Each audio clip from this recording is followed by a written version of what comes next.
Hello, my name is Clara Mayor, and I will be giving a speech about climate change and why it is real.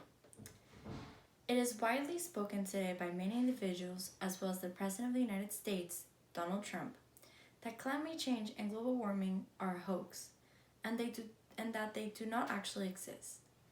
Having President Trump, who is a person of authority and has a high influence over his followers, tweet ignorant comments about global warming such as, "The entire country is freezing. We desperately need a heavy dose of global warming, and fast," shows that many do not see a problem and therefore do not partake in being part of the change we need to make in order to stop climate change. For years, I have been leaving my mark in the environment by switching to eco-friendly resources. Additionally, I have made sure to help educate others on the importance of this. What many people seem to not understand is that throwing one piece of paper on the floor might not seem like a big deal to them, but they are just adding up to one of the biggest problems that is contributing to climate change: pollution. Let's begin by examining how we know that climate change is in fact happening. Thanks to technological advances in science, we are able to better see the bigger picture of this issue. For many years, scientists have taken atmosphere composition, etc., have taken data of factors such as Earth's temperature, population size of many different animals, chemical changes in the atmosphere's composition, etc. Using that data, they're able to compare with data that we have from more recent years. It has been shown that there have been significant changes in many of those factors.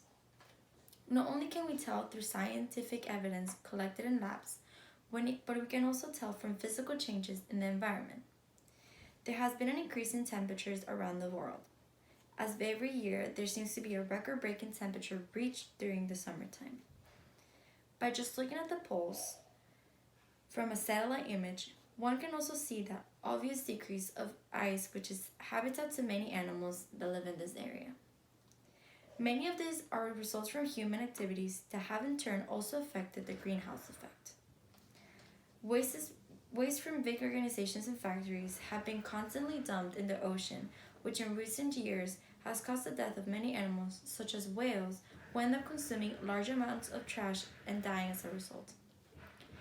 Now that we know more about what climate change is, let's discuss ways that we can help solve it. First, we can start by making changes in our own home.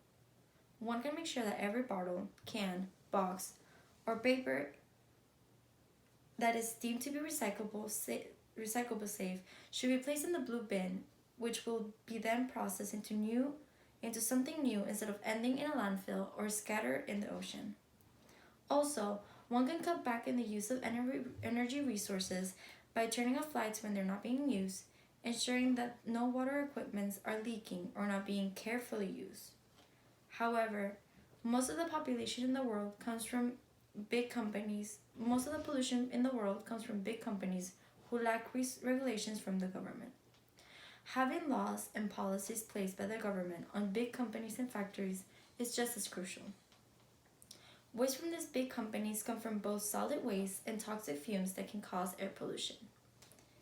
If these big companies get assigned a waste limit, check to ensure they are taking necessary steps in order to minimize the waste being produced, and are fined large amounts if they do not comply.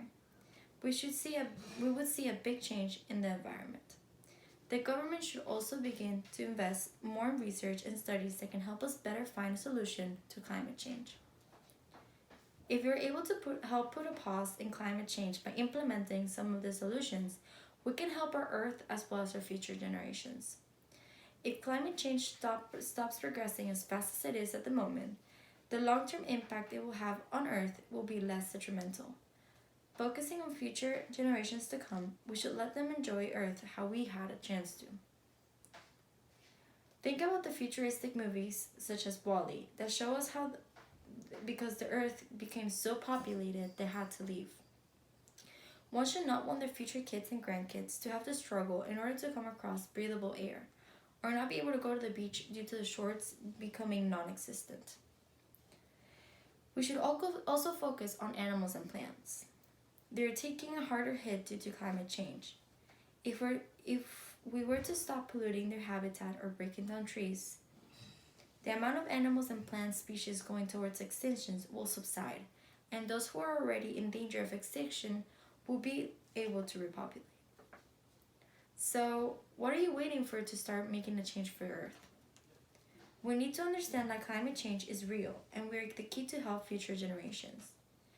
We must unite in order to have a greater impact. The effects of climate change are already present, and they're affecting us every single day.